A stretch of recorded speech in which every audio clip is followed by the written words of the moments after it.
भाई गुलाम हैदर भाई आने वाले हैं बहुत जल्दी, हमें भरोसा है मोबिन मलिक सर पर। वो उन्होंने बोला है अगर गुलाम हैदर किसी कारण से 1% भारत सरकार वीजा नहीं देती है तो मैं खुद जाकर गुलाम हैदर को लेके आऊँगा। और मोबिन मलिक सर जो कहते हैं उसे करके दिखाते हैं।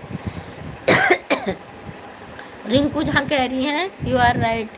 हाँ आशा जी वेलकम। मैं आपसे कुछ बात करना चाहती हूँ। बिल्कुल रीना जी बोलिए। मैंने कई लाइव में अपना नंबर भी बोला है और लेकिन मैं उसमें फ़ोन नहीं उठा पाती, व्हाट्सअप नंबर है। अगर आपको कुछ पूछना है तो आप पूछ सकती हैं। दीदी जब तक इस भगोड़ी को नहीं भगाएं तब तक हम इस भगोड़ी की आवाज़ बिल्कुल उठाते रहेंगे रानी जी, बिल्कुल हम छोड़ेंगे नहीं इसको। इसने जो हमारे देश के 2 सिपाहियों की नौकरी ली है और इसने जो हमारे भारत के लोगों को गालियाँ दी, हमारे देश में हमारे टुकड़ों पर पलती है, ये हमारे ही लोगों को गलत बोलती है।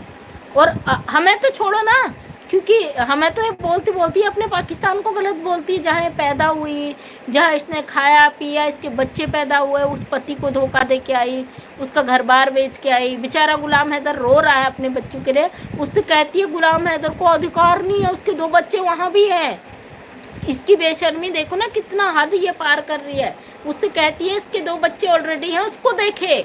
इसका मतलब तो कोई भी औरत किसी से भी पहले इसने गुलाम हैदर का घर तोड़ा, उसकी बीवी से तलाक करवाया, फिर उससे शादी की, फिर 4 बच्चे पैदा करे। जब इसका मन भर गया, इसको दूसरा मिल गया, दूसरा तीसरा चौथा पता नहीं कितने, ये उसको धोखा दे के भाग के आ गई। और भाग के भी लप्पू को क्या लगता है। अच्छा मेरा जवाब दो आशा जी, मैंने आपका कमेंट पढ़ा था, यू आर राइट आपने लिखा, उससे ऊपर लिखा है तो भगोड़ी कब जाएगी दीदी? यहाँ से जाएगी, बहुत जल्दी जाएगी आशा जी, टेंशन मत लो। इस पे सारी प्रक्रिया चल रही है, धाराएं चल रही। जो लोग कहते हैं ना सरकार का इस पे हाथ है, इसने खुद बड़े बड़े नेताओं का नाम लिया है, उस पर भी जांचें होंगी। सरकार जब मामला कोर्ट में होता तो सरकार का कुछ बस नहीं चलता है, मामला कोर्ट से फैसला भी।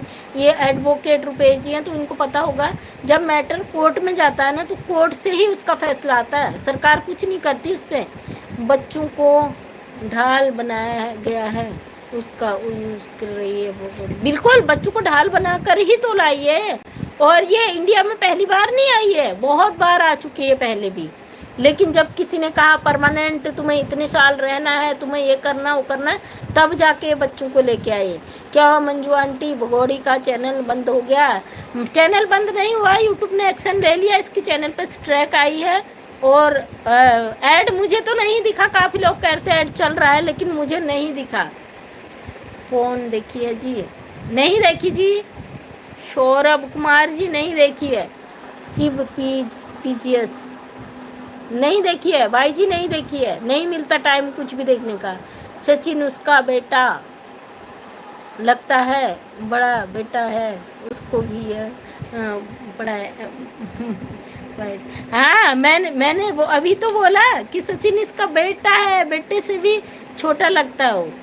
खाना खिला रहे, अरे बेटा तुझे ऐसी मदद ही करनी थी ना सताए हुए लोगों की, भारत में कमी थी क्या? तेरे इंडिया में कमी पड़ गई थी, जो सताई हुई महिलाओं 4-4 बच्चों को पालने के, तू कह रहा गुलाम हैदर के बच्चों की मैं अच्छे से परवरिश करूंगा। तू पहले कमाई तो दिखा कोर्ट में, कोर्ट कहेगा ना तुमने बच्चे गोद लिए हैं तो बताओ आप कितना मंथली कमाते हो, 4 बच्चों की परवरिश कैसे करोगे? तो वहीं पे पैंट गिली कर देगा, जवाब नहीं होगा तेरे पास कोर्ट का। मैम सीमा हैदर गलत तरीके से आई है, मैं मानती हूँ सीमा गलत रास्ता अपना है, पर सरकार को सोचना चाहिए इतना लेट क्यों कर रही है, जल्द से जल्द कार्रवाई करनी चाहिए। बिल्कुल रिंकू जी, बिल्कुल आपने बिल्कुल 100% सही क्वेश्चन किया। यही चीज़ तो हम कर रहे हैं। सरकार को क्यों नहीं दिखाई दे रहा है, क्यों मोबिन सर को कोर्ट में जाना पड़ा? ये तो कोर्ट में जाने का मामला ही नहीं था, क्यों कोर्ट से कार्रवाई करनी पड़ी? क्यों सरकार ने आंखें बंद कर ली? जो लोग कहते ना कुछ नहीं हो रहा, कुछ नहीं हो रहा, बहुत सारे इसने मुश्किलें पैदा कर दी हैं। सरकार क्यों इस पर आंखें बंद करके बैठी है? सरकार को अब तक एक्शन क्यों नहीं सरकार ने लिया? इसीलिए तो मामला कोर्ट में गया। सरकार चाहती तो नॉर्मल सा होता, इसकी जांच करती, इसे जेल में डाल देती सीधे, या तो डिपोर्ट कर देती। जब नहीं करा तभी तो मामला कोर्ट में गया। इसको कुछ भी डर नहीं है।